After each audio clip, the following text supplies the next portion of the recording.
Hello and welcome to Watch What Crappens, a podcast about all that crap on Bravo that we just love to talk about. I'm Ben. That's Ronnie. What's going on, Ronnie? How are you today? Hello, how are you? I'm great. I'm in the same clothes as I was yesterday. That used to mean that I was partying, but now it just means I'm extremely lazy. Okay? Good for you. Good for you. Well, time is running out. Next week, our shows in Europe begin. London, Dublin, Birmingham. You know the drill. If you don't know the drill, we're doing shows. And the tickets are at watchwhatcrappens.com. London is pretty much sold out. And but we still have tickets in Birmingham and Dublin, so go check those shows out. We're gonna have a great time, and we're covering some of our favorite Real Housewives European trip episodes. So in London, we are talking about Amsterdam, the Amsterdam episode in on Real Housewives of Beverly Hills season 5 with Lisa Rinna, Kim Richards. You know all about that one. In Dublin, we're doing Ireland, which is, of course, the famous one where Kelly Dodd shoved Tamara off camera and they had a big fight in That one's Ireland. called Real Housewives of Orange County, Shamrocks and Shockwaves. That's season 11, episode 15. I don't know And why I then can we're never remember the doing, name of that one. And then the then last we're, one is the case of yeah, the Vickies in Iceland, which is what season is that, Ronnie? season 12, episode 17. And you can find these on our Instagram. There's a post that says Crappens in Europe. Just go look at the description there and you'll find them. And so you can watch them before the show. You should be able to find these on HeyYou and on Peacock. And we'll see you the next couple of weeks, little rascals. Yeah, and go to our Patreon, patreon.com/watchforcrappens. We just recorded a bonus episode talking about, well, we started talking about packing for Europe and our excitement for Europe and what we're going to do for Europe. And then we have a detour into our fears about what's happening to our bodies as we hit middle age. But, aside from that, it's a really uplifting Packing, bonus minutia, episode. and death. So Yeah, join all us. those things. Join us for that. But today it is Good time for the times. Vanderpump Rules reunion part 1. It is finally here after so much hype. So let's just dive right on into it, okay? The reunion starts with Andy and Lisa in the dressing room, and he's like, "Hey, Lisa, did you see the last few episodes of the show?" She's like, "Oh, no, I haven't seen the final piece of the last episode yet." Like, "Ha, ha, well, we're all gonna watch it together. Ha, ha, ha, you're all gonna cry." So that is the big shocker. We've heard that there's a shocker coming, and this is it. Lala's been on interview after interview being like, "It is iconic what's happened to us in the finale. It's never been done before. So everyone is going to see, and it's going to be amazing." And this was it. They're going to make people watch the finale all together and get their real-time reactions, which I think is a fantastic, fascinating idea to do it, because normally it's just a lot of puppies being thrown when housewives watch these final episodes, like that bitch. It's like throw a puppy against the wall or pinch their children or just cut a maid, just cut a maid as she passes in anger. And now they don't get to be in the privacy of their homes while they watch it. We get to see.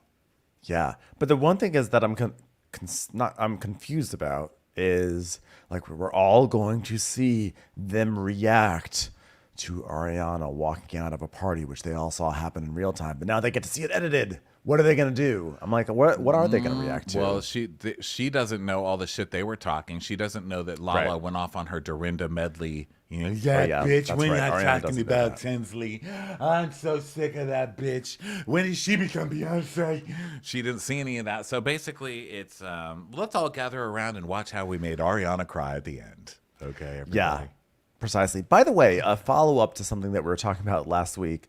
We were like, where is the scene of someone throwing water in this final episode? So they did release that clip that was on. They released it as a bonus. Did you see the clip? Of course, yes. People are like, why aren't you recapping the Peacock episodes? Because we don't get screeners of those, and I ain't waiting 2 days to recap this shit, okay? Also, because you guys want the recaps fast. That's it. That's it. So basically, for those who didn't see it, there was just some wasted guy who's probably on Molly or whatever, and he was dancing all up in their area, and he kept on trying to sit down in the VIP Vanderpump Rules cast area, and he was just floppy and drunk, and he was annoying all of them, and they kept on trying to have to kick him out. And at one point, security is like, "Okay, we got to kick this guy out," and the guy was like, "No!" And he went, and he threw a plate, a porcelain plate or a glass at security, so the the drink that we have seen in the trailers was an actual like piece of glass or porcelain that went flying at a human, which is actually so bad. This guy was messy and awful. And then finally they came and like tackled him and took him out. And so it wasn't that anything was being thrown at Sandoval, just that Sandoval jumped him and was like, dude, what's going on? What's going on, bro? Stop it, man. Chill out, man. That's all it was. Yeah, and a lot was of fun people to watch. online are like, did Sandoval hire this person so that he could be the hero and save everybody? And I was like, well, he geez. should have hired better, because this was like getting the equivalent of Lala's Logan, to throw a drink when you could have had him for free. You know what I mean? Did we ever get to find out who this person was? I really would have. Has he been publicly shamed yet? I don't think so, but I'm surprised actually, because it's like a full facial. You know what I mean? Like, so certainly Yeah. somebody's Google. No image one's claimed searched him. No one's claimed him.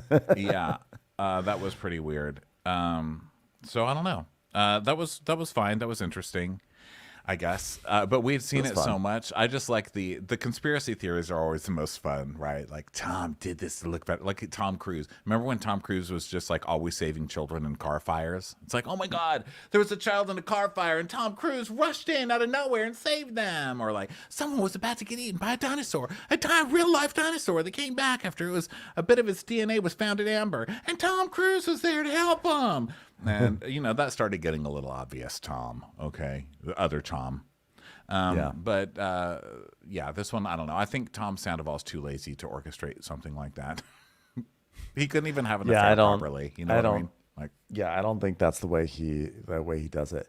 So, so now we see like a little bit of sort of like previews of what's to come, and we see it like this preview of what's to come sort of like culminates with like lots of tears and Ariana being like, "It hurts my feeling a lot. It really does." Like, no, but you know me well enough that this is not acting. I don't, but you know me, Ariana. I don't, Ariana. You know me, dude. he just keeps getting up and walking to a window. Yeah, Tom, why would she know that you're not a good actor when you cheated on her for months and months with one of her best friends right under her nose? And by the way, for those of you sick of hearing that, sorry, but that's what happened on the show. Like, what the fuck? How are you going to tell somebody after you just fuck their best friend or one of their best friends for months, that I would never lie? What the fuck, Tom? Like, seriously. It's like, the only thing he said that I don't think was a lie in this whole reunion when he goes, "Come on, dude. Everyone knows I'm not such a bright guy." Yeah. Okay. Yeah. We get it. We know that part we know. Yeah. So then it's like 7 hours earlier, and like again, more it's sort of like more trailer stuff, but then people are showing up at the building, and James like, "It's reunion day again," and Schwartz like, "Oh yeah, I know, I'm having PTSD flashbacks. Oh, little boy."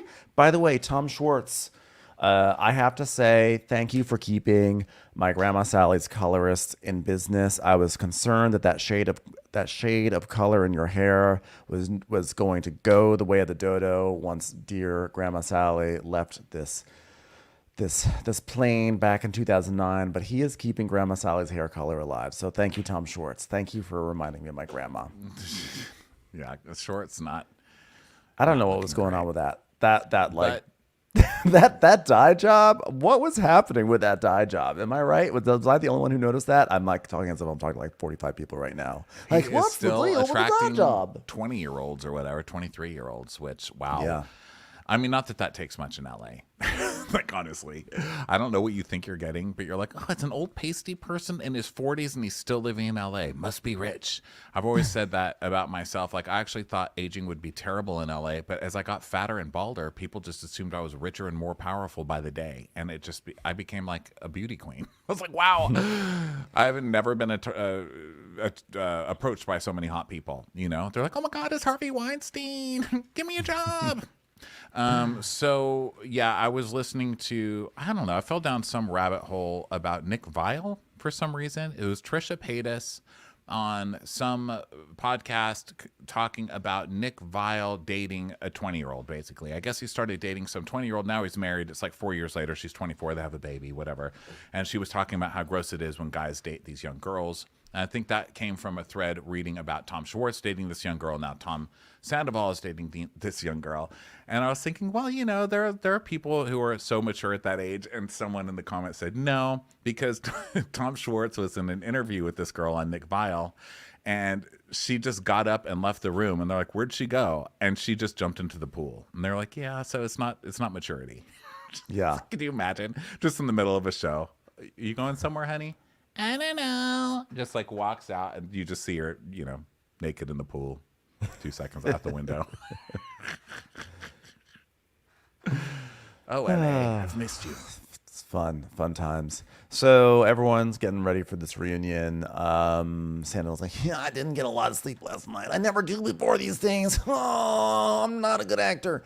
And then you have Ariana, and she's like talking about she doesn't want to have a neck vagina like Donald Trump.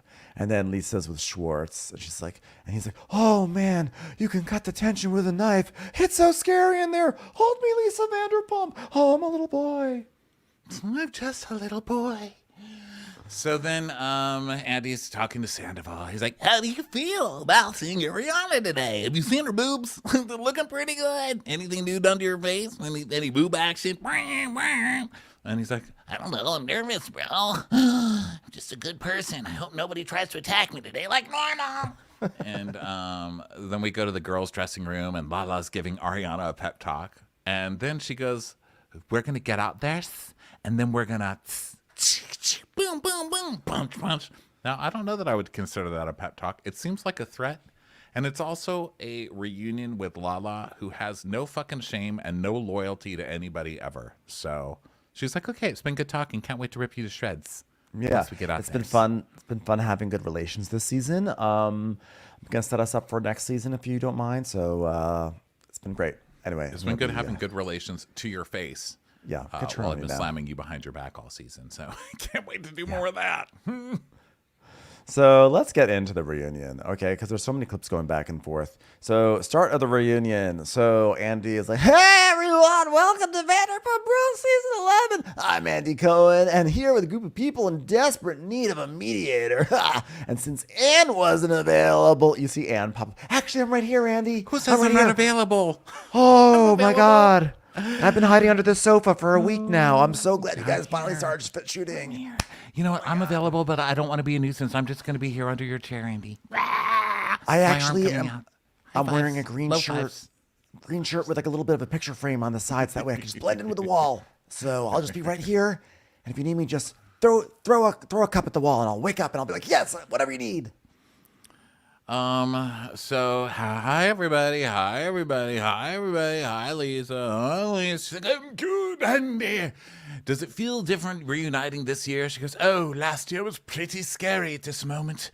Oh, the poor men were almost railroaded right off of this television show.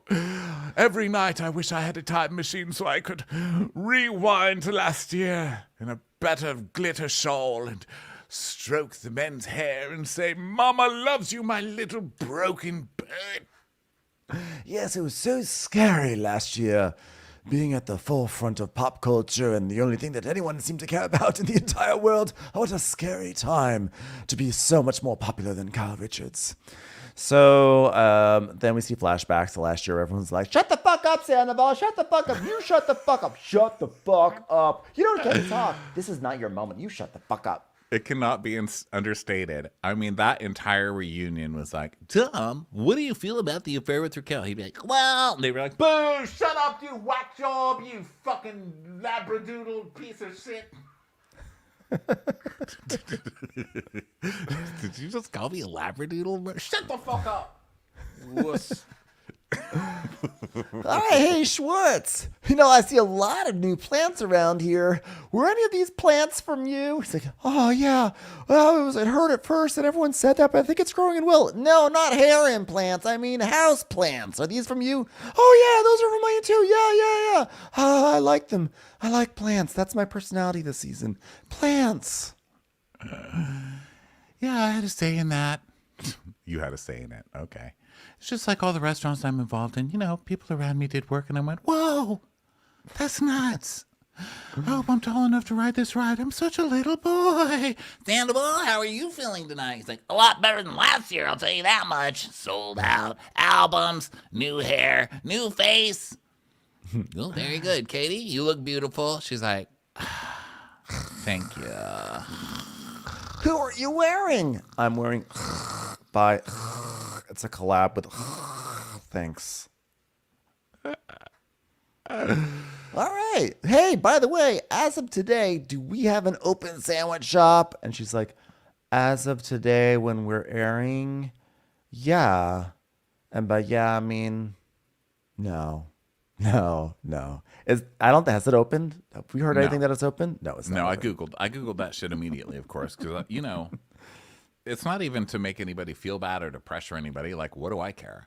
But I did have to Google it, both because of what we do and also because I'm just the kind of person who loves carbs so much that I have to know when there's a new carb in town. Like, if there's a new carb in LA, I need to know about it, especially in West Hollywood, because those are not easy to find in that area, No. So yeah, it's not open yet, but it supposedly opens next week on the 22nd. So I don't know. Maybe they just told them, hey, this is going to air on the 22nd so that they look stupid when it's still not open. I don't know. Maybe there's a soft open. Maybe there's like, it's been soft. It's like a soft open. It's an untoasted open. Well, hopefully it'll still be open when we get back from Europe and I can go check it out. So we'll see. So Andy is like, all right, well, when this airs, it'll be open. Wow. All right, then that's the news we got to get into. All right. So I'll tell you what is open. Segue. Broadway. Broadway's back, baby. Ariana, you're breaking box office records in Chicago. Oh, I thought she was in New York City. It's a musical, you idiot. Anyway, congratulations. I mean, are you having fun? It's like I'm having the time of my life, Andy. Just the time of my life. And Lala, so much to celebrate in your life right now. Here you bought a new house, some new babies implanted. Tell us about it. She says, yeah, I did. And congratulations, just in time for the due date of September 1st. Unfortunately, not going to be shooting there. Are you sad that you had someone shoot inside you before you knew that we were not going to be shooting inside your new house until that baby was 5 years old? How do you feel about that one, Lala? She's like, damn you, Andy. Damn you. I'm going to save up my squirts, Andy. I'm going to save up the squirts for when you come back. It's like, all right, cool. Well, listen, we were going to film you guys, but we hired the same production crew as the construction crew for Something About Her, so we're just a little bit behind schedule. So then he's like, okay, excited. Hey, Sheena, I hear you and Brock also bought a house near Lala in the valley. Where is it? Yeah, we got it a 5-minute walk away, like in the valley, conveniently located between Janet and Jax and close to like Kristen. And like, I'm just saying, like, if you have any intention to recast Vanderpump Rules and send us to a different show, like if they need us in the valley, I'm not saying that we moved to the valley to be in the valley, but like it wouldn't be the worst thing in the world. I mean, assuming I'm not too busy with Dancing with the Stars, call me. Not to make it all about me in the valley, but, And as we're about to find out later, I'm extremely paranoid that Brock is going to sleep with Lala, so I just wanted to make it more convenient. He's like, okay, well, Brock, you went through some tears this season. Everyone got to know you a little bit more. And he's like, yeah, Andy, I think I'm going through all that, just kind of being held accountable. And it turned me into the best version of myself, Andy. As you saw this year, me yelling at my wife in a store, or me yelling at my wife at home, or me yelling at my wife at an ice cream shop, or me yelling at my wife while we were drinking martinis out of a boombox-shaped cake. Andy, I'm a different man now. Have you paid your child support? I have sent bras to both of my children, which should support their chests if they have them. Have no idea. Next question. I'm just happy you got to see another side of me. You learned that Foster's isn't just Australian for beer. It's also Australian for Oscar-winning actresses, if you wanted to pluralize, if you wanted to clone them. And if you want to do multiplicity on an actress, in Australia, we say Foster's. So Brock had like a hero year. I guess I didn't see that. I didn't know that we like learned. Brock just ran 20 miles. I mean, like with one Did we leg. learn more Like I from Brock? honestly. Did we learn when he cried? He cried in the presence of like a cocktail that arrived on top of a boombox. But like, was that like? It's like, wow, the way you cried at that crazy restaurant with a fork the size of an elbow in the steak. Wow, what a new size of The way you pretended to cry on the set of The Incredible Shrinking Woman was pretty impressive, Brock. Aren't you ready to receive the Nobel Peace Prize? He's like, yeah, Andy. Someday, maybe I'll see my kids again. So they go into that whole thing. And Sheena's like, You can't help it, Brock. You can't help it. so then James, we get to James, and James is just like, yeah, it's me, Kennedy. Bring in James Kennedy. Oh, James, could you please ask the airplanes not to fly so close to the studio? Okay. We're trying to shoot a TV show here. We can't have the airplanes interrupting. They just followed me wherever I go, Andy. That's what you get after you played Coachella. So, all right, I want to dive right in. So Andy asks about Ariana and Sandoval living under the same roof after all of this. We were floored that you were under the same roof. Get it? Floor, roof. Houses. Now let's tell us, were you prepared for the backsplash? Could you open a door into your relationship? How long is this living window going to be? And are you glad you're no longer blinds? It seems like this relationship is in the basement. And by the way, that's my mirror in the basement. Okay, Ariana, you get the work out. I invented Okay. basements. Okay. By the way, I invented basements. So then we see the producer ask, we see clips of them living in the same house. It's awkward, guys, as we all know. And so he asks her about the petition that she filed with the courts in order to force the sale of the house. What's the latest? And she's like, I'm not allowed to talk about that, unfortunately. I know it's a hot topic and I wish I could, but I can't give the latest on that. It is ongoing, Andy. It is very, very important legal news in America. Cannot talk about it.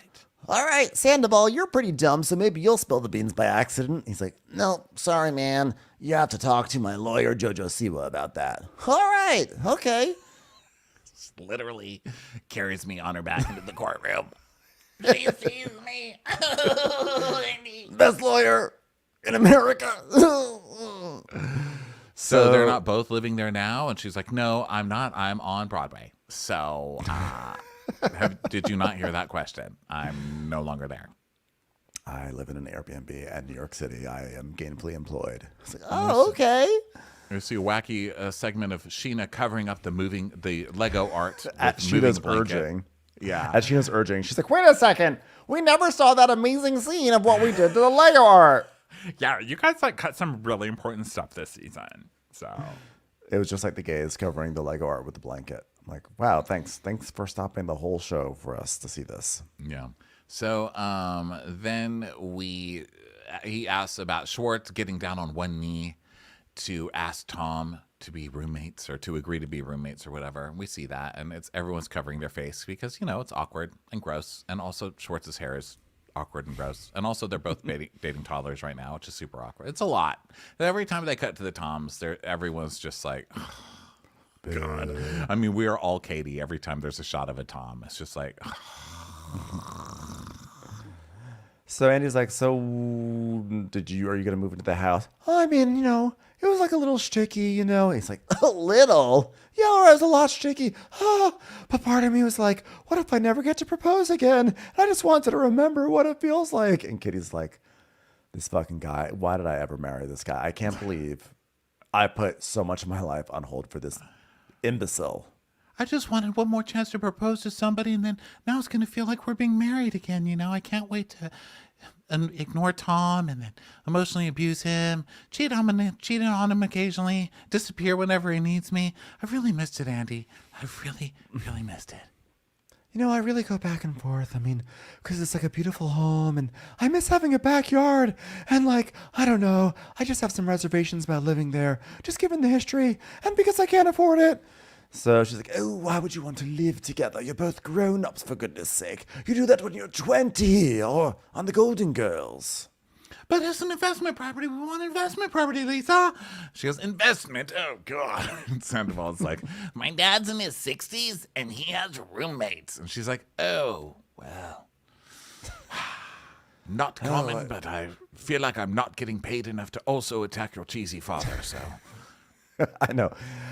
I don't want to say, well, look at how things turned out for you, but I kind of want to say that just gonna move on at this point. If I had to criticize all the trees that you rotten apples fell off of, I'd be a lumberjack. And frankly, I have another show that's more demanding of my actual talents than this. So Schwartz says he's put in $100,000 into rent the past 2 years, and he feels salty about it. So wait, $100,000 divided by 24, is that going to be about? It's $4,000 a month. Yeah, $4,000 a month. That's a lot for rent. For that place, he's paying $4,000. That is okay. The sort of judgment that's powering you to spend $4,000 on that apartment in the valley means that you are in no place to be making judgment calls about houses Things and are flipping them for expensive. investment. Oh my God, things are so like, expensive. no, you cannot step I'm trying away to from move the back investment to LA, property. and it is insanely expensive there. And then, it's like all this stuff going on in LA at the same time. And LA is still LA. It's always going to be LA. But the other day I was there looking at a place, and I was outside this furniture store, and there was this lady without a home, and she was screaming, at me as I passed by. She's like, "Come on, $2 for cigarettes. It's $2. Isn't it $2?" And I said, "I don't have $2. I'm sorry." She's like, "But it's $2. Come on, $2. Listen, smoking kills people that need to die." I was like, well, that's actually brilliant, and I love that, but I still don't have $2. So I went into the furniture store, and she stood on the outside going, $2. Okay, so then this couple passed by, so she started yelling at them. This lady was hilarious, by the way. She was just like yelling and crazy, but so harmless in a way too, So this couple is standing on the corner.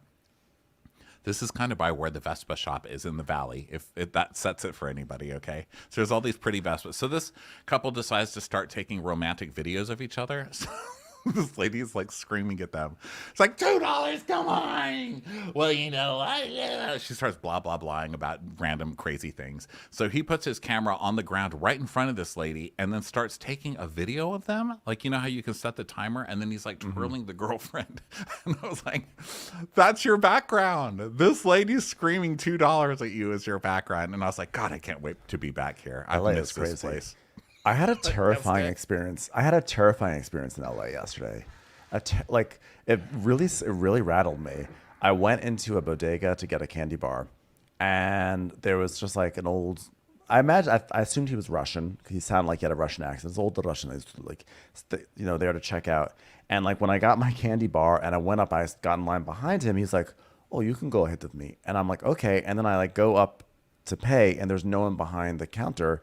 And the person who had been behind the counter when I walked in was now standing like at the door, sort of like standing on guard. And I saw the other employee of the shop was standing in front of a door to the back room. And then the guy was like, "Oh, how much does your thing cost?" I was like, $4. So it was like an energy bar, so it was obviously more expensive than like a Reese's. And I was like, "That's $4." He's like, "I got it." And he gave me this like creepy smile. And I was like, "Oh, you don't have to do that." He's like, "I got it." And I was like, then I looked, I saw everyone was staring at me, and I was like, oh, I'm in the middle of a mafia moment. The mafia is having a meeting back there, and they're trying to get me out of here. And so I just was, I see what's going on. So I said, "Oh, thank you, sir." So then I was like, I got to get out of here. And then the guy at the door was like, "Wait, you can't walk out with that." It's like, he's got it. And the guy, the mafia guy was just like nodded like, "It's on me." They're like, oh, you can go. And I was like, bye everyone. It was Watch, so that's going to be the way they scary. end up catching that little ring of the mafia, that little chain in the link, because they're going to be like, wow, wait a minute. All of your Snickers bars are not accounted for in bookkeeping. Technically, I got a Cliff Bar. Is there some kind of laundering going on here? And you're going to end up getting just this innocent guy who just wanted a Cliff Bar is going to end up taking them down. It was very scary, gosh. which has nothing to do with anything going on in the show, but I just had to share this wild thing that happened Well, what yesterday. does, This is only going to be a 90-hour recap anyway. Let's just talk. Let's just talk about our feelings. I started it, so I can't complain. And also, it's just another thing. I love that city, even the Valley, which is probably where I'm going to move. And guess what? I'm not apologizing to fucking anybody, even you. Don't apologize. You probably won't have terrifying experiences like the one I had yesterday in Hollywood. I'll just die of heat stroke. Okay, everybody. So, yes, Sandoval's dad lives with his roommates. Sandoval's dad is also walking around with dyed black hair and a leather jacket. I remember seeing him on TV last year. I think that I'll bet his father is living a similar lifestyle. I wouldn't doubt if the dad was in like a dad band, you know? Yeah. Which is neither here nor there. Just saying, you know, we become our dads. Lucky us. Okay, so LVP disses them about that, and then they're talking about the house, and they're just making bad decisions still, is the point. They're going to move into this house and pay $90,000 a month or whatever it is, and they're both fine with it. So now Andy is like, well, last year, everyone in the gang decided to come back to the show. Well, this year they did, except for Rachel, who opted out. Lisa, when the season started, did you think Rachel was going to come back? Well, I mean, all of her actions were so kind of unpredictable and stupid. And I really didn't know, but all this nonsense on a podcast by a witch lady and denigrating everyone, it's just absolutely ridiculous. Can you believe her? And Sandoval like, did you even listen to that thing? God. And she's like, oh, God, Tom, I didn't listen to it. I mean, from what I've been told, listen, I turned my ears off the second you said you were going to have a bond. A bond. I mean, I listened to a little bit of it when I thought it was about Rachel going to see a Star Wars movie. I mean, I thought finally someone seeing Rogue One. But no, it was not about that at all.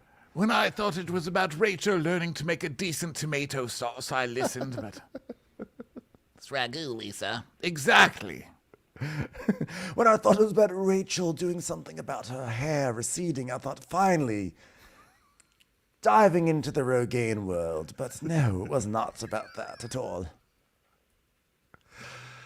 Although I would much prefer a steak from a grocery store anyway. Just a simple little steak. Wagyu? Okay. I mean, I was as surprised as anyone when Rachel landed a gig on Joe Rogan's podcast, but it turns out it was not what her podcast was about. She does not go Rogan. She does not go Rogan. We're just completely gone now. Andy's like, so Sandoval, were you expecting Rachel to return to the show? He's like, I wasn't sure. I encouraged her to like take some time away from everybody, including myself, to come to her own decision that way. You know, like maybe take her time out of rehab or away from shrinks who would tell her that everything was my fault.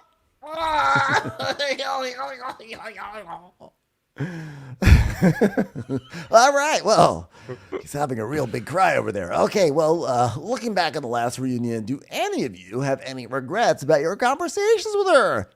Lala's like, well, you know what? As time passes, there's like some healing that happens, and like I think that if she had come back, we would have had some very productive conversations where she could have stared and I could have been like, you're a slut mistress, and how dare you think you can speak in my presence, and it would have been very healing for me. Yeah, I could have pretended that I was going to be her friends, and then I could have sat her down and then told her what a horse she is, and then made her cry, and then chased her out and say, I'm so sorry that people called you a horse. What about you, Ariana? Ariana's like, I mean, I had the courage to stand up to my perpetrators, and I cannot believe I even showed up that day. Sort of how I can't believe I show up every day on Broadway. Losers. You know, I showed up that day to face my perpetrators, and now I play a perpetrator on Broadway. He had it coming. He had it coming. He's got a glad bag in his hand. Big razors. Well, I would assume it would be quite difficult for Rachel to show up and face everyone. And Lala's like, you know what? I think credits needs to be given to her for that, because I'm very proud of Ariana's for coming and facing something that was very difficult. And she had a solid support system, at least fakely, to her face until now, and physically in the room and outside, right? But Rachel didn't have that. And so for Tom and Rachel to show up, like, I'm like, damn, I consider myself a tough bitch. Except for when someone actually confronts me about something. And I don't think I could have. Just be softer. Just be softer. Be soft. Soft, Lala. Be soft. Soft, Lala. Be soft. Be soft. Lala. Sandoval's like, yeah, like looking back, like she's a coward, okay? Like, I'm sorry to say it. And he's talking about Lala, right? No, he's talking about Rachel. But he's saying, oh, okay. So I couldn't tell because I thought it was Rachel because they're talking about Rachel, but he could be talking about Lala with what he's saying because he's like, I think she's a fucking coward. Like, I'm sorry to say it. And I think her sitting here preaching to everybody like she's moving on, but still talking relentlessly about me and everybody is just fucking ridiculous. I mean, I guess it could be about Lala, but yeah, it's about Rachel. So thank you because I really was confused. I watched it twice. Because then Lala starts getting defensive about it too. Right. In a minute. And anyway. Schwartz is like, yeah, I mean, she's Rachel spinning a narrative that you masterminded this and that she was like a victim. It's absolute malarkey. It's malarkey. Oh. And he's like, yeah, we both did it. We both did it. It's absolute rubbish. I'm gonna read from one of our reviews on Yelp. Absolute rubbish. Sent it back to the kitchen. Why would you make a Caesar salad out of kale? Oh, I'm so mad. Sorry, what were we talking about? Rubbish and malarkey. So he's like, yeah, we both chose to do it. We're both responsible. But wasn't there a line in the press or something last week that I was victim shaming her or something like that? Well, she did say that. No, the word that she used was groomed. Oh, yes, grooming. Something that none of you have ever experienced in your life. What way did you mean it? So Sandoval's like, that's fucked up slander considering she is not underage and it implies pedophilia. And Lala's like, no, it does not. No, it does not. And she starts getting really defensive because, she used that grooming line as well, which we see a clip of saying that he groomed her. And she's like, no, it does not. It's grooming. It's taking. Well, first, I mean, it's a full-on typical Tom Sandoval and Lala type argument where she goes, it does not. And he goes, yes, it does. It does not. Yes, it does. It does not. Yes, it does. It does not. Yes, it does. It does not. Yes, it does. Like, literally just keeps It goes going on for a very long time. Like, wow, guys. Wow. Really for 45 minutes, and then pretty much the episode ends. So Lala's like, it's groomings. It means that like you're taking someone who's younger than you and more impressionable than you, and you're forcing them to watch you eat 2 fried chicken breasts at one time. Okay, it's terrible. So then we see the clip of her on the boat yelling at Tom. You know what triggered me? When she said, if I didn't fall in love with Sandoval, I'll have nobody. Because you isolate, you grooms, you lies, you look people in their face. And he's like, bullshit, Lala, you don't know me. You don't know me, Lala, I do not groom. So then I feel like in that moments, I have to admit, I've been a projector. I have projectile squirts. I'll be a projector. I'll be a projector. Love that song. Sounds just like that. It was actually like exactly. It sounded exactly like Beyonce. So they're fighting about this and what is a groomer, etc. I don't know what I would describe him. The practice of preparing or training someone for a particular purpose or activity. So according to dictionary.com. Say it again. Read it again. I was still thinking about so Beyonce.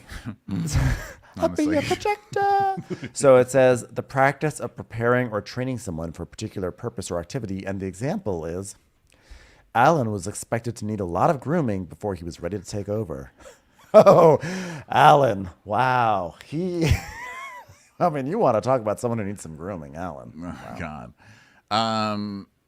Yeah, I don't know. I mean, she's not the brightest. I mean, I can see how she's would be manipulated and stuff like that. But Tom's not the brightest either. I don't know. There's actually another definition. We know what grooming is. I mean, for the action of Christ's attempting to form a relationship with a child or a young person with the intention of sexually assaulting them or introducing. Yes, that's how I've always heard it too. I have always heard it as being more of a child thing. But in that context of it, like in a predatory way, because obviously grooming has a perfectly benign. I don't know why I'm like defending the word grooming to like people who are like care about vocabulary. It's not defending it. It's just that these people are taking something that's very serious and real, and then they're taking that language and using it against each other in a verbally violent way to like make a point so that they win. And it's like, like this is a real thing. I don't know that we should be using this with Raquel of all people, who just had a podcast about a shirt she wore to Coachella. Okay, like can we not? So Lala's basically just saying like, look, I always lean towards the chick a little bit more in these situations because you know Yeah, that's Lala. That's Lala, always there for the women. Can we bring up the Amber Childs text from a few years ago? Or should we bring up all of last season? All the clips of last season of Raquel. There's Lala just burning her bra right there in the fucking, rally for feminism. Yeah. She basically says like she doesn't like when the female who's been affected by the man is the one who basically takes the brunt of all the heat of it. I agree with that. I agree with that too. So so Schwartz is like, well, we witnessed it. She was just as conniving, if not more so, and ruthless in her pursuit of pleasure. Yeah, but also like she wasn't in a committed relationship. She was not in the relationship. Like what she did was wrong and it's fucked up as her best friend, so she's not innocent, and what she did was terrible. But like, let's not act like she like Sandoval was like the innocent waif in this situation and was seduced away from Ariana. Okay, that's not what happened here. And also, as far as the grooming, all that stuff goes, we've all been in. Well, at least I have. I shouldn't say we all. I'm trying to stop doing that. Where it's like I want to say me, but I'm saying like you do too. I don't mean. But I've been in the position where you're with some guy who's leading you on and making you think like, I don't know, when you're insecure or something and you just need something, and this guy's like, I'm gonna leave you, I'm gonna do this, I'm gonna do that, and you know it's wrong, but there's some guy, and you know that you're not doing the right thing. I'm not sticking up for Raquel. There's a Whitney Houston song about it. It's not really the same thing, Look, listen to the Whitney Houston song, "Saving All My Love for You." That's all you need to know. That explains everything. So Rachel is based. Now we're talking about the lawsuit for Rachel against Tom and Ariana. He's like, okay, well, in more legal news, Rachel is suing Ariana and Tom and claiming that you took part in revenge porn. Ha! What's the status of that? And so Sheena's like, they can't answer it, but I will because I have a legal degree in going to the kitchen. I got it from going to the kitchen university. So it's ridiculous. Ariana did not send that video to anyone. She was not distributing it. It's so ridiculous that she is being put through this fucking shit again, as if Raquel didn't put her through enough last year. Yeah. I got lost. I'm thinking about got my lost past now. Dude, I'm about to say, I could see you on camera. I was like, oh, I shouldn't have. I was too soon to jump in with the Whitney Houston thing because now he's receded into himself. Well, yeah, I mean, Whitney Houston plus my own past with men. I'm like, oh my God, this is really. Remember the times we've been let on. You've been sold a bill of goods. Yeah, that's what happens. This is what men do. Men will be like, oh man, we're going to do this or that. Like they make you believe in the fantasy. And if you're broken, you just need that fantasy. And like, you're going to lean into it even more. And Sandoval is going to be the one. He is going to be the one who's going to sell you the dream. And, Raquel has the big eyes like, oh my God, it's all going to happen. Someone's going to love me. I won't be broken. My life will continue after pageants. There's a path for me, so I don't know if I would call it grooming. I would just call that just fuckboyery. Taking advantage. I would call it taking advantage of somebody who's in a place of weakness. Yeah. Yeah. And do not like. And obviously that doesn't make Raquel an innocent standby, an innocent victim and everything. But this whole season has been trying to reframe this Tom bullshit, and I'm just not having it. Okay. Yeah. And what I'm not going to do trying to wear me down, and it's the reunion, and now we're all supposed to be worn down by all of this, and finally forgive fucking Tom Sandoval. No. Gross. It's really just a reaction to Schwartz saying that Raquel was just as conniving, if not more conniving, than Sandoval, and it's like, yeah. No, I'm sorry. I'm not going to. I'm not. I'm just. But of not course, another that. cheat. Of course, a fellow cheater who fucked around on his wife for years and treated her like crap for years, and probably gaslit her the whole time. Of course, he's going to stand up for the other one who's just like that. So I guess you have to expect that. But I will not stand for it. Do you understand me? So then we get to the Rachel lawsuit against Tom and Ariana. And it is about the revenge porn, and you just went through this, right? Okay, so Ariana's like, yeah, and I don't understand. Like, I've never done anything to this girl. Like, why am I constantly being brought back into this? And he's like, yeah, it's one thing to come for me, but to come after Ariana, I'm just like, I'm questioning if she even has a fucking soul. Look at me, I'm standing up for Ariana, everybody. Put me on a fucking poster. Yeah, this is Sandoval trying to create trying to create a boogeyman that's worse than him. So creating some space. So then Katie goes, well, she doesn't. So Andy's asking James what he thinks. And he's like, oh, Andy, I'm just exhausted just talking about it. I'm like over it. I'm over it, I'm just like, oh God, here comes another airplane. I can't even get my sound button. You are the one who bring her into this group, and she's like, "Oh yes, let's put him on it." Well, you brought them all into this group, ma'am. I don't think you want to start playing that game. All right. So they're joking around that James fucked everybody up, and then Andy's like, "Okay, this is a good place to take a break. We'll be back." Okay, so then we come back, and we are talking about Sandoval's suicidal thoughts versus Ariana's suicidal thoughts. Let's talk about suicidal ideation. Fun times. So we start with Tom Sandoval starting the season off saying that he was having suicidal thoughts or whatever. And they ask, basically everyone's like, well, who's going to argue with that, right? Like if your friend is going through that, you want to be there for your friend. You don't want to fuck with somebody if they're at that place. And Sheena shares a story about how she had a friend who died by suicide, and she has regrets about how she felt like she handled it and just didn't want to have that on her conscience and everything like that. So then Andy asks, Ariana, like, when you heard about Tom's mental health, you seemed kind of stealth. What was going through your head? And she was just like, I wasn't coming after him. And, like what he was going through, I wasn't creating. And, like it's something that I've dealt with. And I just didn't want to be part of those conversations. And she says, like, don't try to make me. Let's not forget that after the last reunion, he was weaponizing my suicidal ideation against me by saying, and he's like, how was I weaponizing your suicidal thoughts? And they're like, you talked about it publicly, you dumbass. And so they show the conversation where he goes to Sheena's and he's like, I couldn't break up with her. She threatened to commit suicide. And, Tom is such a sicko that I think he saw the reaction that got, which is like, you don't bring up someone. It's like you can't argue with suicidal ideation. Like, you just don't do that. You know what I mean? Whether you're right or you're wrong. And so the next season he came and pulled that out of his bag. Now, that said, even that is uncomfortable to say. Like, I shouldn't even be saying that, because if it is true, you don't ever want to fuck with somebody. But that's the kind of shit we're dealing with this year on Vanderpump Rules. He basically is like, I don't understand how it's like weaponizing, and then he's like, I brought it up because I felt like it was being used against me in a very textbook manipulation tactic. So you're saying that her suicidal ideations were a manipulation against you? I'm like, you realize that's weaponizing it. Don't you understand? You're literally doing it to this day. So then Lisa well, you're also like, telling on yourself a little bit, aren't you? Because when he's like, oh, someone bringing up suicide is like manipulation. Well, the whole point is that you brought up suicide at the beginning of the year of yourself. So are you title-telling on yourself? It's just like, I know it's really dark, but it's also just like studying a crazy person at this point. I don't want to say crazy. It's like studying like the narcissism to the point where you can't even get mad anymore. You just have to stand back and look at it like, what the fuck is going on inside there?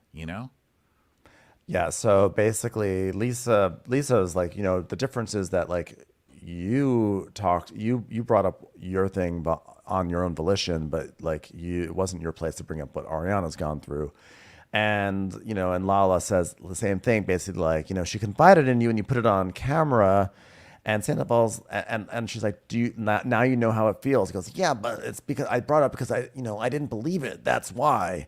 And they're like, but now that you've had these thoughts and have people say that they don't believe it, do you see it now? It's like, I do. It's just, there were like 4 other things said that weren't, I don't know. It just didn't end up happening. So he's still not really believing Ariana. He's still kind of resisting this whole idea of this. Yeah, and I like that Sheena turned it back on him, because she goes, okay, but you said that you brought it up on camera because you didn't believe it was real, but then you also said that you didn't leave her because you thought she was going to kill herself. So which is it? Like, you can't have it both ways. And he's just like, but. And she's like, there's no but there, Tom. The sentence was over. Dun, dun, dun. Sheena's big moment. All right, so now we go into Sandoval and his disastrous interviews, chiefly with the New York Times, where he compared himself to George Floyd. So, and when Andy brings this up, and James just goes over to whispers to Lala, "Can you be any dumber?" So dumb, I can't even yell, you dumb, stupid, fat slut. It's so dumb, I just can only whisper it. The words are taken away from me. So Andy's like, okay, well, talk to the people out there and tell them, prove to them that you've changed. Go ahead. You've got 30 seconds. This is going to be so fun. How many push-ups do you do? Also put that in there. In a day. In a week. I How many have to days? do like Every a day. sales.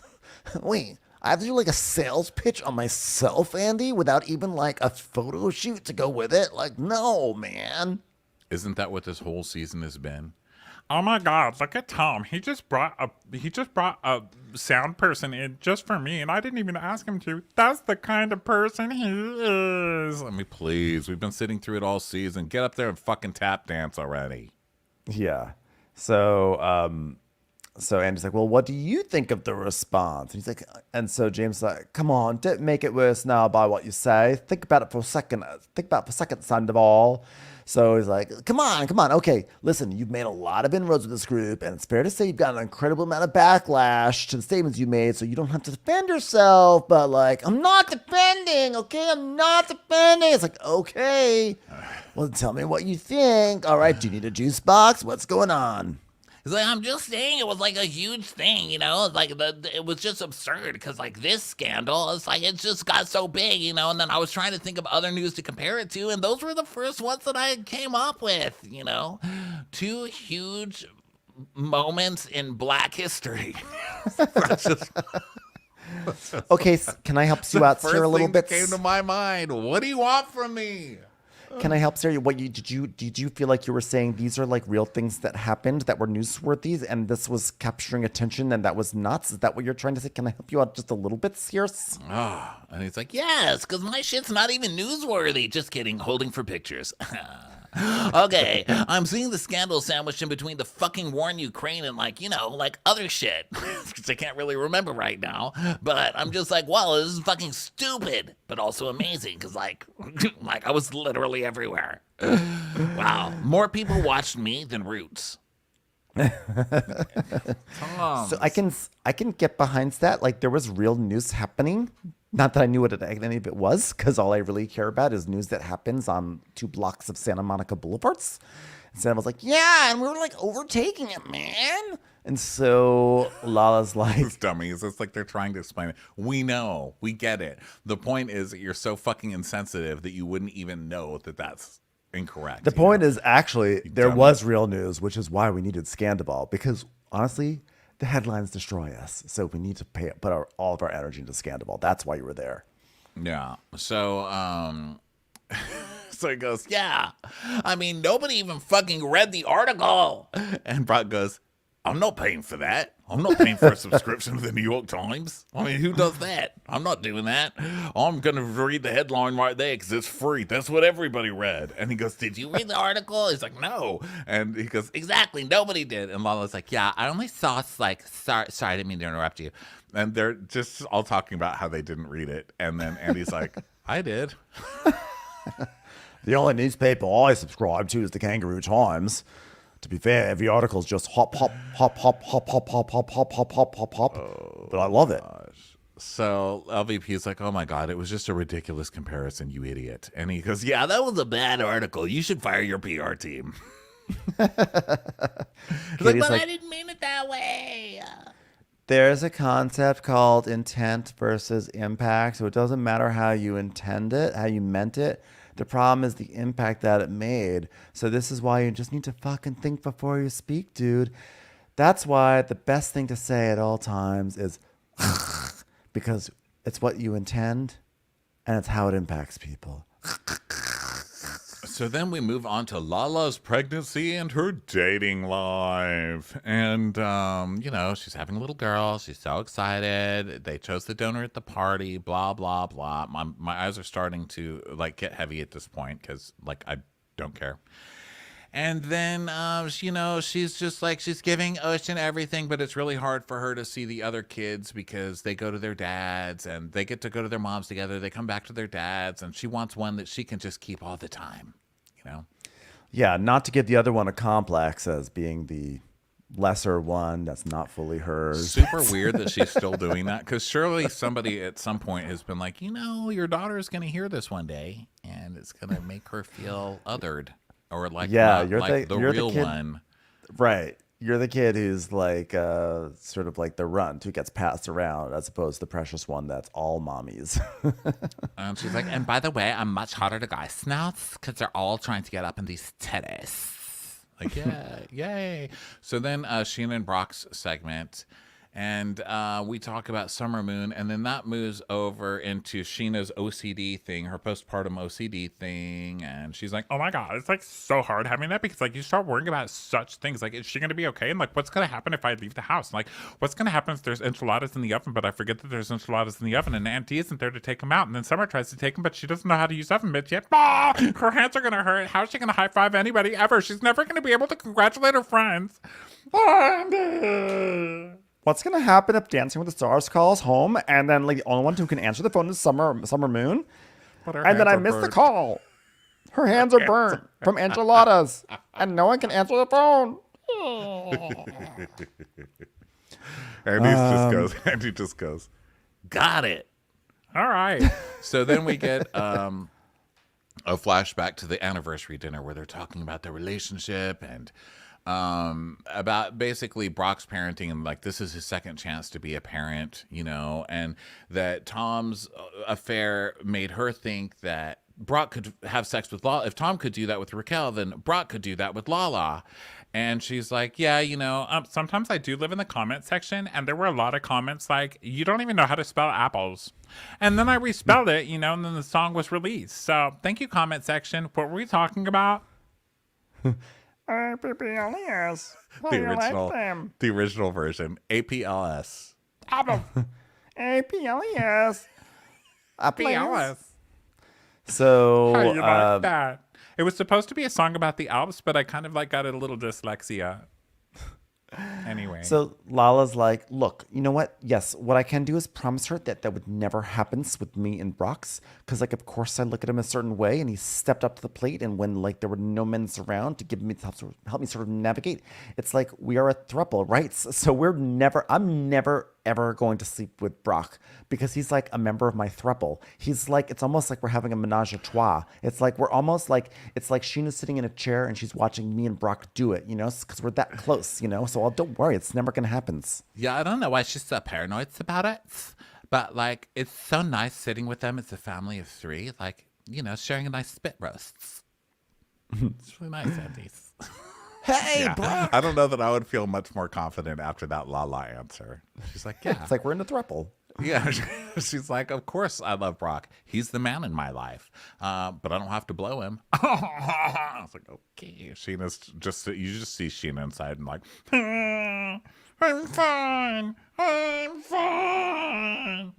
Hey, Brock, I saw that you and Sheena took a trip to Australia recently. Were you able to see your ex-wife and kids now? And how long did it take for Sheena to stop staring at the toilet, flushing in the other direction? Well, it was about three days before Sheena stopped marveling at that. And unfortunately, at this point, it's up to the kids if they want to see me. So he starts talking about the kids and, the kids, like, and all that. He's caught up with child support. And, of course, Andy is doing whatever he can to make Brock cry, which is pretty easy. Like, so, kids, huh? Yeah, is this your second chance of being a dad? You want to cry about that? You want to cry about second chance, your dad to three kids being like SC1? You want to cry? You want to cry? So, of course, Brock's crying.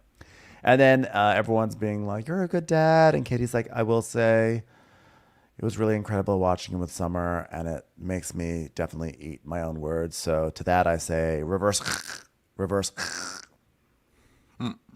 And then we see her words, what they were years ago, and she's like, okay, well, they're not seeing his kids for like years and years. Okay, but why? Because he couldn't. But why? Because, well, he wasn't paying child support. But why? Because he couldn't see his kids, so he just wasn't going to pay child support. Okay. But why? I was like, wow, how long did this go on? I know. If you're eating your words, Katie that was is probably words there in an a slow entire cooker. season. I know. for a long time. Go in and save Katie. They're like airlifting Katie out. They're like, it's an emergency. We're getting you out of here, ma'am. But why? But then he crossed the road to help his other child across the street, but she wouldn't walk with him. But why? And then they went to McDonald's, but he wouldn't get her chicken nuggets. But why? Like, The philosopher of our Katie. generation. You just see a helicopter lifting out of there. Katie, like, arms just splaying out. But why? She's going to get to the center of the universe. But this Earth was part of something larger. But why? So Katie's like, we cut back, and Katie's like, I'm a harsh judge of character, and it's mostly a protection thing for myself and for my friends, but, like, why? You're an amazing father. And by the way, I appreciate that you've remained committed to your Speedos. Let's put up some photos of that. Ha ha ha. Thank you. Okay. So Ariana's boyfriend segment. Here we go. So we talk about all her brand deals and about how successful she is and Dancing with the Stars, the White House Correspondents' Dinner, which, by the way, was just sullied by having Jax and Brittany there. And she had a New York Times best-selling cocktail book. And he's like, I'm exhausted just from saying all of this, Ariana. Yeah, well, being in New York for Broadway has really been so fun because being across the country and just getting to see each other and talk to each other here and there. When I say here and there, I specifically mean the Great White Way, also known as Broadway. Well, it's just a lot different than, what's for dinner kind of stuff. You know what I'm saying? And he's like, okay. And so LVP's like, are you living with him here then? And she's like, no. He has his own apartment. I mean, gross. Like, let's get real. And so is she going to leave LA? Is he going to move to New York? And blah, blah, blah. And no, they're not doing that shit. They're going to just stay long distance and see how that works out. I'm honestly bored. I'm bored with the relationship because he just seems nice and she seems nice. And I don't know. I'm bored. It's Vanderpump Rules. Like, call me when he's done something terrible. Tell me when I can rally for you. Otherwise, yeah. Well, James, last year you started with Allie pretty soon after you and Rachel broke up. Why do you think your new relationship was more scrutinized than Ariana's? Aside from the fact that Ariana was fan favorite, everyone just wanted her to get with a hot guy, and everyone thought you were kind of just like faking it to try to get over bruised ego with Raquel. But why do you think people scrutinized you? He's like, well, Andy, because when the breakup happened, everyone chose her side instead of mine, right? And like Rachel, she was like the it girl, and like me and Ali Bally were like the people that were still around. We're like the two fat sluts that hang out at the county fair waiting for extra cotton candy to fall out of the machine, So that's the people like, oh, hey, how are you? Which I'm fine with. Like, I don't really give a shit. It is what it was. I don't give a shit. I don't give a shit at all. I'm not mad about it at all whatsoever. I played Coachella. But look, I'm over that, because like the question was like, why do you think like Ariana has an easier time with getting done 10 days later when I met Ali 2 months later? You hypocrites. You asshole hypocrite, fat slut, people in the audience. But I don't know. I'm cool with it. I'm cool. I don't know that all of these relationships are comparable. It's so weird how they compare everything. It's like, why does Katie not get the same kind of attention Ariana got when Katie broke up with Tom, which is the thing later? They're not all the same situation, okay? You had like the head cheerleader and the quarterback, and everyone thought they were going to be together forever, and then you find out that the quarterback's been banging the best friend for. I mean, it's a different story than everything else. Also, James is a wreck of a human being, and everybody was cheering for Raquel to leave him in the first place. Yeah. So him getting together with somebody wasn't some like great thing James did. It was like a band-aid for his reputation and his bruised ego, as you said. I think that was a good way to put it. And also, James appeared on Instagram. Like, I will never forget these videos. They were so manic. He'd be like, hello, here I am in Bali with Ali Bali. Look, isn't she gorgeous? I've never been this in love. I've known her for 2 days. God, I'm in love with you. Talk about how in love you are. Hi. Just gonna look at it. Did you hear? It was basically a soliloquy by one of the best artists of all the time, William Shakespeare. Boy George. I'm sorry. What's my godfather's name again? George Michael. That's what I meant. God damn it! But I love you. May have forgotten George Michael's name for a second, but I didn't forget yours, Ali Bali. You want to get married? No. God, I love you. We're having babies soon. Check back on Instagram in 5 minutes. Like, he was so manic and crazy from the first second with her that it's just, I don't know, it wasn't the same. Yeah, well, I think the thing is with James and Raquel, we always sense that like they were kind of playing house, and James was constructing like everything is good now, even though I have raging, alcoholic issues and issues with my parents, and everything is broken in my life. I have a beautiful girlfriend, and everything is perfect in our life. And so when she finally got out of that like distressing environment, and he immediately found someone else to be like, everything's fine. We all felt like, something's still wrong here. But with Ariana, we're like, oh, she was just wronged, and she deserves a hot piece of ass right now. So I think it's a pretty simple difference between the two of them. Yeah, and so Ariana's like, yeah, it wasn't just 10 days, by the way. He goes, well, whatever it was. What was the exact number? All right, let's get it. Was it 2 weeks, 3 weeks? And she goes, I met him. And he's like, yeah, she met him 10 days later. And she goes, months. It's in months. He's like, months. Mine was months. Mine was 2 months. Months. It's like, oh, God, who cares? No, I don't think anyone's fully buying either one of these yet. Oh, I guess the Ali Bally thing until she sat on the couch and she's like, I don't really want to have kids with you. I don't want to get married to you either. He's like, oh. She's like, yeah. Yeah, and so Schwartz is like, you have to keep it in consideration, like towards the end of a relationship, like mentally, you're kind of slowly figuring out a way to transition out of it. So maybe it's not that shocking when you start dating someone. Dude, Tom was fucking with Ken at the same time, okay? None of you knew about it, okay? And then here comes Ali Bally, my new girlfriend, best girlfriend of all time. Ali Bally, almost as good as Hippie. Best little dog in the world. I'm gonna marry Hippie. Ali would be a flower girl. Anyway, but no, it was her best friend. She was at your house 24/7. You were getting wee sucked downstairs, and you fucking knew about it, you fat slut. Okay, dude. Okay.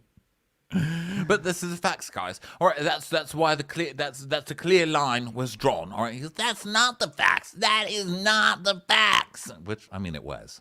So obviously, it was harder for me to even be friends with you guys at that point, right? But I got over it because I never dated Ali, I never dated Bally, and I never dated Ali Bally. All right, never doubted her. And I knew through time, you're gonna love Ali. I knew. But I'm over it. I'm totally over it. Not feeling anything at all, even though you were basically getting your wee stuck in the basement. Well, you don't seem very over. You seem a little hot about it. Well, why are we talking about something so old anyways? And by old, I mean Sandoval's face. Let's be honest, everyone. He's old, I'm young. And Brock's like, you've done so much growth. We've all seen it. Oh, really, Brock? Okay. Here comes... Looks like it. James is slowly unraveling. Like, I'm not Dr. mad at Joyce all. Brothers. Who's saying I'm unstable? Let one goddamn person. It's popping off. And Brock's like, God, you've changed so much, bro. You've just changed so much. I'd like to apologize for making you feel like that, dude. So, obviously, I was hurt for a minute. It's like, yeah, but he just apologized. Do you have a response to that? It's like, oh, sure. Dude, thank you. Brock and I have gone miles. And he texted me yesterday, and he's just showing me so much support. Like the other day, he said, when are you going to get married to that dog of yours? What a sexy dog. And I said, I know. I can't wait to get married to Hippie. So then we cut over. Now start talking about Sandoval's new girlfriend, this model. And Sandoval's like, yeah, it's going really great. She doesn't watch the show at all. She has her own successful career. She has her own house. It's amazing, bro. She's a model, guys. He's like, yeah, a shock. And used to date Leo DiCaprio. Aged out of Leo, apparently. And he's like, yeah, I mean, that was a while ago. But yeah. And she's like, so you're up to date then, Andy. You really know everything, don't you? He's like, yeah, I mean, I read about it. I'm really into it. It's exciting. Does she have new boobs? What face is she on? What number face? It's kind of freaky because Sandoval has, in the washroom of his house, right? He has this custom wallpaper, and in one of the wallpaper pictures is Leo leaving the chateau with Michelle Lally from the Valley. Isn't that wild, But then I looked closer, and there's another picture of Leo with this girl. Isn't that just the craziest thing I've ever seen in my life? But then there's a picture of Rob Reiner, the director, with this girl. And then I realized, no, it's Rob Reiner with Michelle Lala. It's very tricky. It actually tells a story. You have to go from panel to panel. What you see is Rob Reiner grabbing Michelle Lally out of Leo's arms, and then the next one is Rob Reiner pointing his finger at Leo's face, saying, "You'll never work at this town again." And then the next picture is Leo with this girl, and the next picture is Michelle Lally crying in the arms of Rob Reiner. It's a whole crazy story. And then LVP is like, well, why is he in his washroom? LVP, do you even watch this show? What is James doing in Tom's washroom? Oh wait, am I saying what is Leo DiCaprio doing in the washroom? I'm not really sure what I'm saying. This is the one about the hotel in France, right? It's like, no, I just remember everything about that wallpaper. It's legendary. I mean, it's got fucking Park La Brea on it. Okay, you've got like State Park. Park La Brea? Park La Brea is on the wallpaper. Park La Brea is like the it's like the housing community that's next to the nice housing community that Grove. Lauren Conrad lived in the hills. Like there's like the nice one, the Palazzo, and then there's the one next to it, the sad Yeah, one. that's Park. La Yeah, that's Brea. the one by the Grove, right? Why is Park La Brea on your wallpaper? It's like the farmer's market. It's all sad. There's flies everywhere. So Ariana's like, I mean, it's in the mudroom off the garage. It's my house. I picked it. I know the wallpaper. Okay. So then Andy asked Schwartz and Lala if they were a little flirty this year. And then we see them getting juice together where he's like, I like dried strawberries. And she's like, oh my God, it looks like they have dates. And he says, are we on a date? And she's like, no, I said it looks like dates. They make me shit. And Andy's like, wow, the sexual tension. Crazy. Where did this come from? No one has spoken anything No about one has any said kind of that. sexual tension. Not on the show, not in the Literally audience. nobody. No one has picked up on this. Which horny ass segment producer back there forwarded this agenda? Because this is not a thing. And actually, I don't think anybody has said the word sexual tension between or about these characters with anybody else over the like. When has anybody ever said, "Whoa, Lala sure has a lot of sexual chemistry," or Schwartz has a lot of sexual chemistry with fill in the blank? Never. Who? Name one. Literally no Can't one. do it. No. No one. No one. Not a single person. LaDawn. LaDawn. She talked about squirting a lot, but she was overcompensating in the squirting talk. And then Schwartz, well, actually, Schwartz had chemistry with Joe. I guess I just ruined my own thing, right? Yeah, either way. But He chemistry, had but maybe he not had a weird sexual. kid in the cafeteria chemistry with Joe. Yeah. So, Never mind, Lisa's I quit. Bye. I love to see Lala and Schwartz. That would be a beautiful thing. See you next season. And Schwartz is like, oh, you thought that was flirting, Andy? Oh, there was like a little like repartee, but like, no, there was no flirting because it was flirting. I'd be saying, oh my God, Lala, I want to spend the rest of my life with you. And then she'd be like, really? I'd be like, why do you want to be so attached to me? Stop it. Stop it.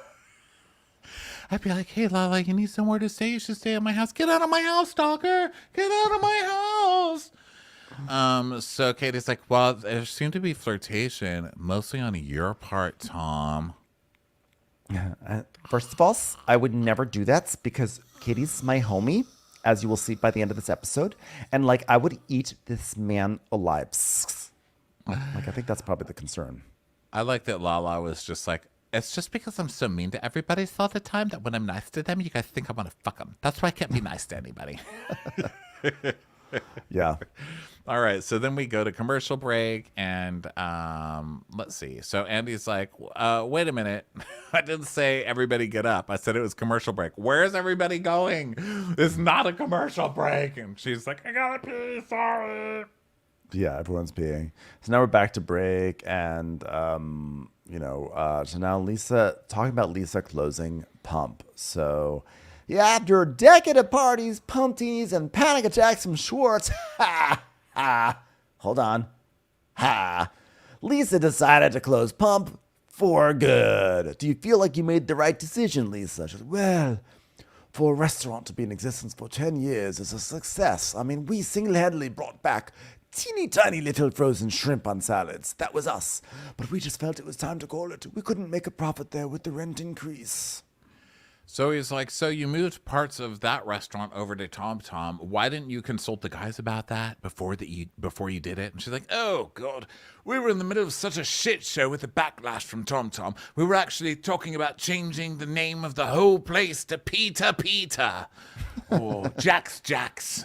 Well, Logan, Surely there's no other characters we could name a restaurant after that would profit. Katie, Ariana? No, there's no ring to that. They don't have penises and they haven't abused anyone emotionally. It just doesn't sell the same, you know what I mean? We did consider Vale, but oh no, it's a little old. So Andy was like, It just so, sounded like there's always tables ready. You want people to think they can't get in, darling. well, were you worried that Ken and Lisa were trying to turn Tom Tom into Pump? And Schwartz goes, you mean like diluting the brand? Which I think was his way of being like, they're diluting our brand by putting that shit up there. You mean the Tom Tom brand? No, I didn't feel that way at all. I didn't feel that way. I didn't feel at all like they were diluting the brand with all the pump on it. I was like, this is so Schwartz. He's always so nice and sweet, but he gets his little zingers in there. And Andy goes, so what is the Tom Tom brand, would you say? And everyone starts Lazy and laughing. He goes, cheating. it's ever evolving. And Lala goes, did it ever exist? And they're just all making fun of them. And Lala goes, it was the bejeweled lightning bolts. Like, And it was, which is hilarious that the lightning bolt returns. So then Andy's asking about like, so what's going on with something about her? Like, because we were last year, you were saying it's about to open, and we see that flashback with like, it's about to open in like 3 weeks. So Katie's like, well, we did not know it was lying ahead. We just had like a bunch of red tape. Mainly it was Ariana's reunion dress, honestly. It was just so distracting. I couldn't really work. But, all sorts of issues with everything. And Lisa's like, no, I disagree. It was a multitude of things. Disagreements. Ariana being away, fighting, Chef Penny wars, claws out, rah, rah, ladies tussling on the ground, pulling each other's hair. I deserve the man. I deserve the man. You know women, Andy. They're like, Not what the enough fuck are you talking pendulums. about? That's not true. And Ariana's like, we never had any disagreement about me being away. And they just look at her like, what the fuck? But I are you think talking this about, is lady? like last year when Lisa Vanderpump's like, no, there's drama. Or at BravoCon this year when they're like, what's coming up this season? And everyone's like, it's really sad. It's depressing. Yeah, it's the most depressing season we've ever done. She says, no. Drama, fights, gun shower, acid rain, war, love, romance, more fights. Yeah, she's definitely trying to make it seem like a thing. But I mean, there clearly is some dysfunction happening there. And Lisa, I think, is probably pissed that they got rid of Chef Penny because Lisa is friends with Chef Penny. Like, Penny was like her person. And she put Penny in there. And Penny was both supposed to help them also, I think, to relay information to Lisa. So I think Lisa's like a little salty about this. So Andy's like, well, at this part, I thought, oh, she's just being ridiculous and trying to make drama. So that's why I'm being like that right now. But then later, when we find out what has been happening kind of behind the scenes, it's like, oh, maybe that's why she got that. Because maybe Katie was just kind of venting to people and then kind of got called out on it. right. Well, so Andy's like, well, given how much grief you guys gave the boys for opening up Schwartz and Sandy's, is there any part of you that's like, hold my beer, Schwartz? And Schwartz is like, no. I feel your pain. I know how frustrating it can be. You're dependent on so many other people. I totally get you. And James is like, yeah, but like a small part of you, I saw that smile. I was like, it literally went like from ear to ear. And like when you said you're it's when they said it's not open yet, your face was like, room. And they show a flashback of Schwartz totally smiling, like, ha ha. Yeah, and Sandoval's like, yeah, now they know how hard it is. And Ariana's like, I always knew how hard it was, and I was always supportive of that restaurant. They're like trying to impart this personality on her that she hasn't shown. It's really But weird. also like their shit is delayed because of like bureaucratic West Hollywood bullshit and also issues with Penny. Like Schwartz and Sandy's was delayed because of full on like ego and laziness. Like Sandoval going off to perform with his band, then wanted to like build elaborate trestles and like starry night experiences over like a specific table and booths. That's why they were delayed. So let's move on. What did it feel like for Ariana to watch Lala interact with Sandoval? Did she want to take a step back? And she's like, no. And Lala said, be honest. Did it make you want to take a step back? And she goes, okay, well, I haven't really watched any this season, to be honest, so... What? Why didn't you watch the show? Well, I mean, I don't know. Like, there's so many ways to do it, and the show had gotten so broad. I guess what I'm trying to say is it's a broad way of me saying I haven't been watching. Broadway. I'm on Broadway, Andy. I don't have time to watch this shit. So she's I'm a New Yorker now. We don't even have TVs. So I'm a theater person, Andy. unless it's hosted by Mary Sunshine, I really don't care. So Ariana's like, in previous seasons, I'd watch everything, but this one, I felt like I just don't want to get dragged back to this time of my life when I felt like everything. I was just like trying to live in the present because I have a hot boyfriend and I'm more successful than I've ever been. So why do I want to watch Tom Sandoval? So Lala's like, I was transparent with you. And she goes, yeah, and I appreciate that about Lala because, you told me I'm working through stuff and I got that. I get it. She's being so nice. Like, I can't. Lala's just trying to poke and it's not getting anywhere. And it's so funny. Ariana just keeps being nice. She's like, I get it. You blame me for a lot of shit that was in your own. You've got a lot going on. I totally get it. Abuse me. Do what you got to do, Lala. And so then we move to the Katie and Lala argument. So then that's when they were both like, oh, yeah, bitch. You don't talk to me like that. Oh, yeah. Say it with your whole chest, bitch. Oh, yeah, bitch. You better watch your fucking face. You're going to get some pops in your popper. Oh, yeah, bitch. You don't have enough street in you for this street. I'm not just a street. I'm a whole neighborhood. Oh, yeah, bitch, Papa. I was like, all right, Tupacs. It's like Tupac and Biggie's like circling around the block. Both of you, calm it. So Andy's like, what do you think was the root of why you two weren't connecting, aside from the fact that you guys never really seemed to have a true, genuine friendship in the first place? Katie's like, well, I mean, we spent a lot of time trying to figure that out. And I know exactly why. Okay? It's like, why? And Katie's like, no, I thought we did, I thought we did connect, whatever, but eventually figure it out. Like, it started because, her and Sheena started getting close, and then Sheena and I were not in the greatest place. So I felt like, okay, what's going on? What's that going to do to our friendship? And Lala's like, yeah, but... And so Andy's like, well, did Katie getting closer to Ariana affect your relationship, Lala? So basically, this comes down to Katie's acting like, what? I have no idea why Lala's mad, which is very weird for Katie because I feel like Katie would normally jump right into this, especially with Lala. Like, she's not afraid of Lala, And it's not that she's acting like she's afraid of her. It's just there's something odd. You can tell there's something going on. So Lala's like, okay, well, there was a DM. And this initial DM, she was upset about Sheena. And what she put in there was very hurtful, Andy. It was very hurtful. She talked about my custody battle. And Katie's like, what? When did I? Just, you did, Katie. You talked about it. You said, get rid of your lawyers because what you need is a fucking therapist. You're a fucking clown. And LBB goes, what? And she goes, I didn't say get rid of your lawyers. She goes, yes, you did. You said get rid of your lawyers. You need a therapist. Okay, well, who cares? How in the world are you going to be friends with Katie and then be shocked that you get in an argument and she said, you think you need lawyers? Get a therapist, you fucking clown. That really seems pretty innocent to me. Doesn't it to you? Would you be mortified and be like, how dare you? You came for my custody battle. Those are my children. We always called it Lala would be this type who, whenever she got in a fight, she would go, I am a mother. How dare you? Well, I mean, it's just funny that Lala's so mad at the phrase, get rid of your lawyers, what you need is a therapist, when that's actually a phrase that I can 100% imagine Lala saying to anyone. She literally says at the end of the episode, something about her, more like nothing about her.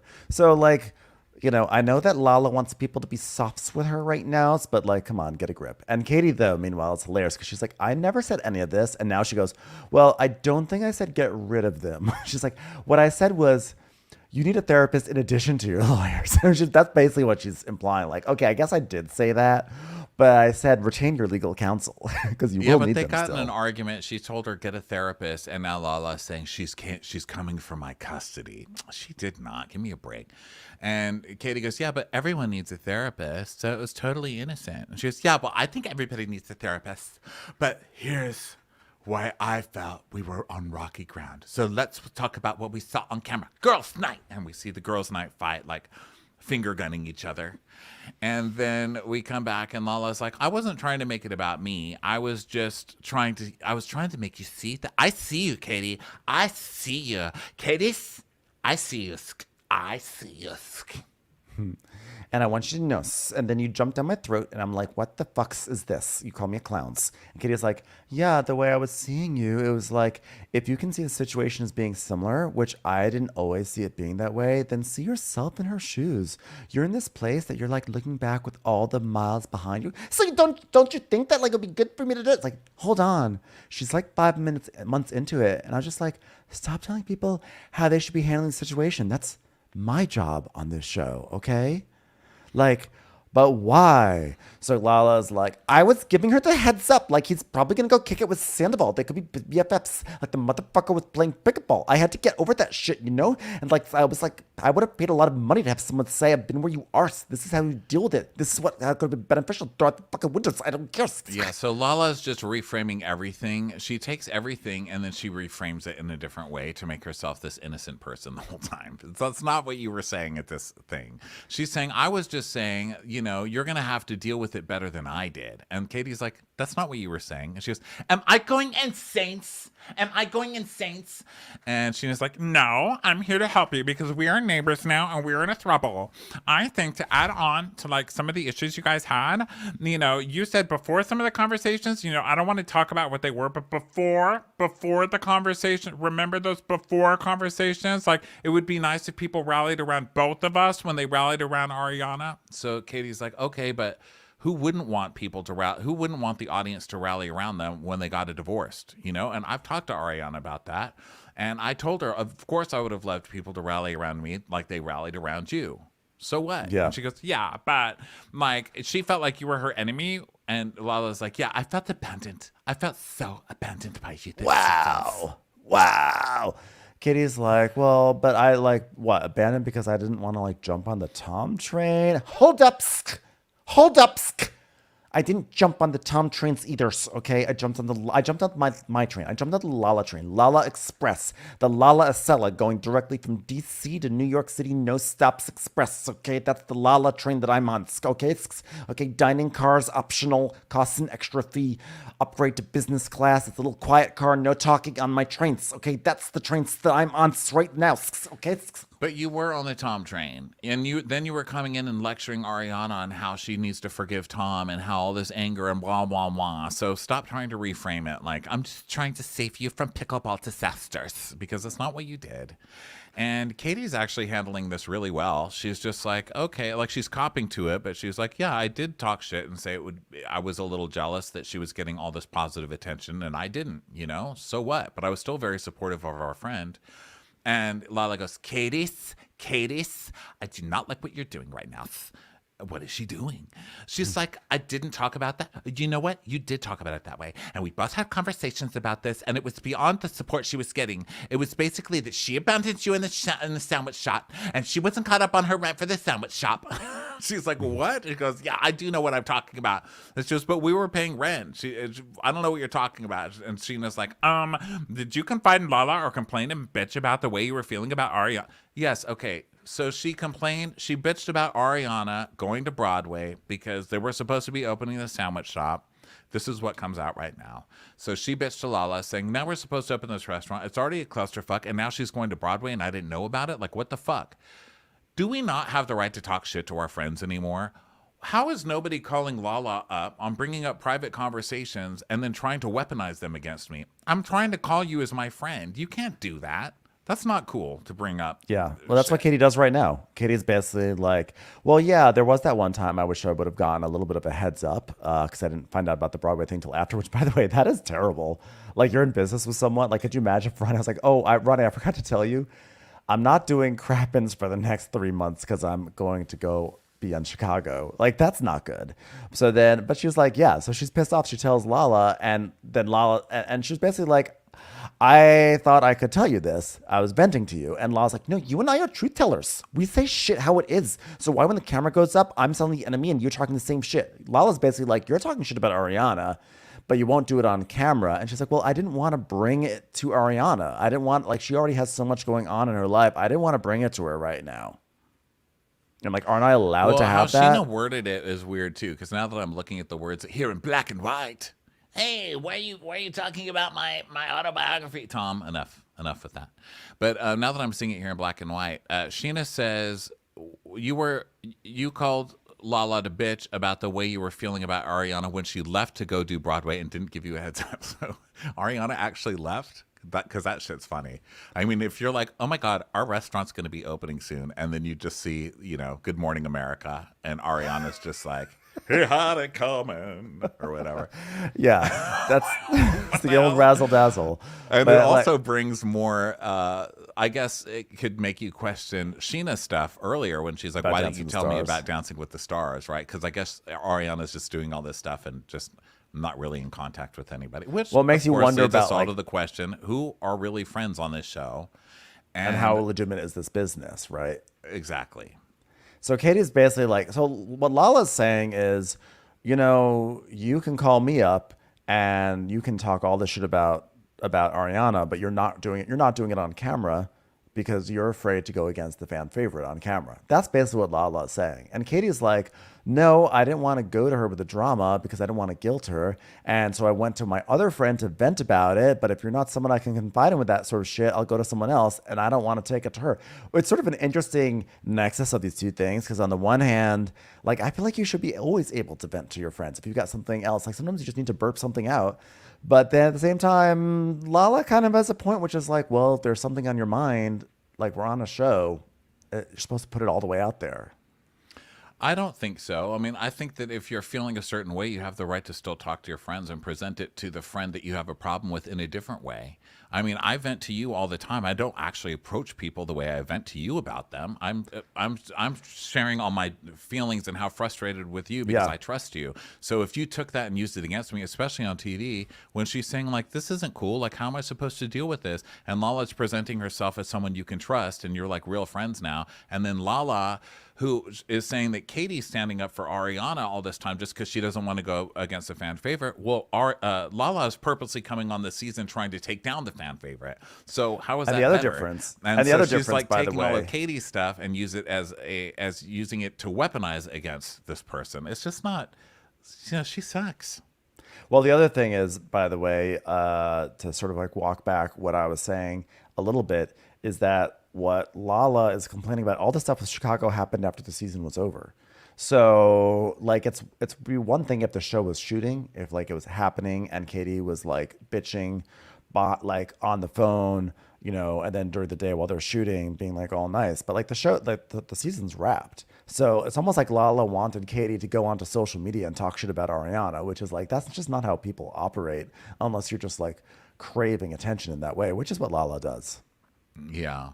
So then Katie is like, but I came to you because I didn't want to go to her about it, and if you're not someone I can confide in, I'll go to somebody else, And so she's like, Katie, we had a phone call and you lost your mind on me. And she goes, yeah, because you wanted me to throw her under the bus.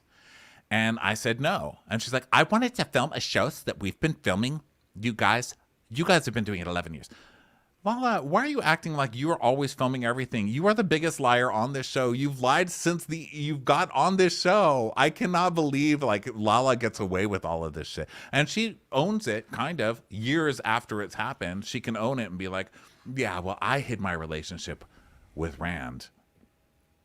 You hid your relationship with Rand, with James, with like literally everything you've done on this show. What did you do this year? You talked about getting a sperm donor and you had a water party. So why are we yelling at somebody and like bringing them on and turning the whole audience against them and just getting everybody riled up against somebody else? It's not a storyline. You know what I mean? So why is she acting like she's the story generator? Get the fuck out of here with that.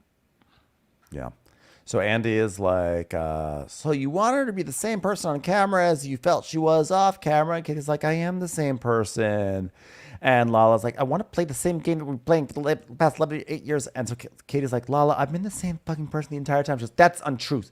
You've lost your mind. You say to me, I'm not going to say these things because I've invested a lot of money in this sandwich shop. And you say to me, if you're going to fuck with my business, Lala, I'm going to fuck with yours. And honest to God, I wanted to say to you something about her. It's really nothing about her right now. It's because you don't got a business. And mine is my livelihood, whatever my business is. And that I support my child on. So how dare you threaten to fuck it, okay? I love when Lala tries to get Lala- on the street. She's like, "You don't got a business, Lala. Please, you're so embarrassing."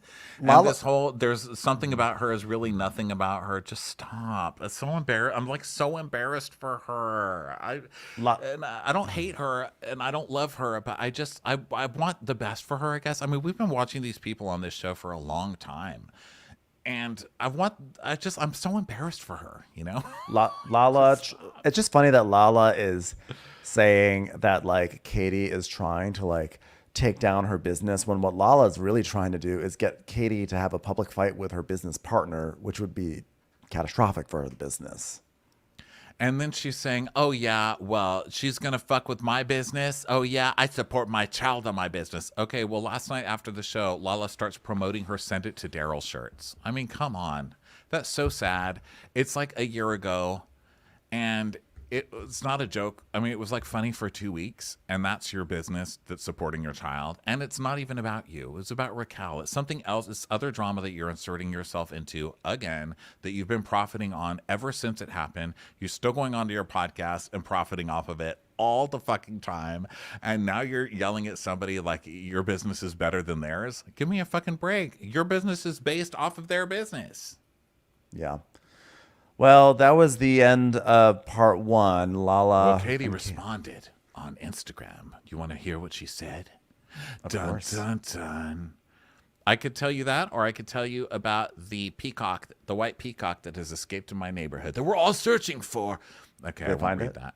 No. No. Well, they know where it is, but they're like, do we take it or is it trying to breed? It's breeding season right now. So apparently all the men are escaping and they're looking for chicks on the streets. So all the peacocks are like hooking up and they're like, don't take the peacock away. He's just trying to get laid. That's what they do. And it's nature. And they're like, no, I'm worried about it. It's walking on the road. I'm going to take it to my farm. And then other people are like, you can't kidnap, you can't peacock traffic a peacock. It's great. I've been following it all morning. Okay. Music kills Kate. I am someone who has suffered from imposter syndrome for as long as I have known myself. Hence why I was apprehensive about opening the sandwich shop on my own. So when Ariana was going through not only a world of hurt, but also getting some amazing opportunities, that changed a lot of things during a pivotal time. I was extremely sensitive to what she was going through, but also very supportive. I was also dealing with immense insecurity about what I could take on and simply didn't want to put that on her. I had an emotional response that didn't feel appropriate bringing to her front door, so I went out where I felt safe, or where I thought I was safe, until I could find the appropriate conversation was to have with Ariana, which of course I did, and we have had plenty since. So I think it's a pretty good response. Yeah, I think that's good. But I guess we'll have to see what happens next week on the reunion. Hopefully next week won't be a total dud because, part two of reunions is always the dullest part of it all. But, Well, when do they start watching it? That's when it's going to get good. I know. That's when it's going to be interesting. Probably not till part three. That's probably when they're going to tease it out for us. So, Yeah. anyway. All right, everybody. Well, thanks so much for being here. We will see you next time. We'll be back tomorrow with Summer House. If you want these videos, bonus episodes, etc., Patreon, and the rest of you, we'll see you in Europe. Find that schedule at watchwhatcrappens.com or on our Instagram under the Crappens Goes to Europe post. And we'll see you there next time, next week. Bye, everyone.